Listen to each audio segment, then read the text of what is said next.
তো বন্ধুরা, শীত মানেই জানি হচ্ছে ঘুরতে যাওয়া, আর দ্বিতীয়টি হচ্ছে খাওয়া। আর সমস্ত রকম খাওয়া যদি মেলে একই জায়গা, তাহলে তার ব্যাপারটাই হয়ে যায় আলাদা।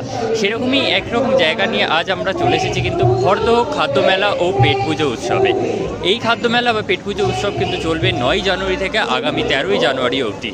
তো চলুন সরাসরি আপনাদেরকে মেলার ভিতরে দেখাই কি কি খাবারের জিনিস আপনারা পেয়ে যাবেন।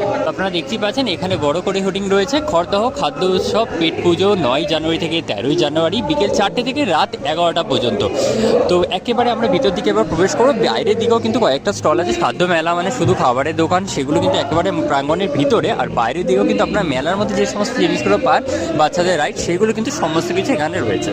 তো আমরা অলরেডি কিন্তু প্রবেশ করে গেছি খড়দহ খাদ্য মেলা বা পেট পুজো যে উৎসব 2026-এর, সেই উৎসবের একেবারে প্রাঙ্গণের ভিতরে। দেখতে পাচ্ছেন চারদিকে, আমি যেদিকেই ক্যামেরা ঘোরাই না কেন আপনাদের কিন্তু নজরে পড়বে বিভিন্ন রকম খাবারের স্টল। সেটা একেবারে চটপটি খাবার থেকে শুরু করে পেট ভরা খাবার, মিষ্টি, সমস্ত কিছু কিন্তু রয়েছে। তো একেবারে গেটের মূল্যে প্রবেশ করে এদিকটা হচ্ছে স্টল নাম্বার 1 থেকে শুরু করে একেবারে রাউন্ড দিয়ে যদি আপনারা আসেন দেখতে পাবেন এখানে স্টল নাম্বার 36 মানে 36 সময় কিন্তু ভিতরে স্টল রয়েছে। তার মাঝে মাঝে কিন্তু আমরা এরকম কিছু কিছু আইসক্রিমের দোকান, কাবাবের দোকান কিন্তু দেখতে পাচ্ছি।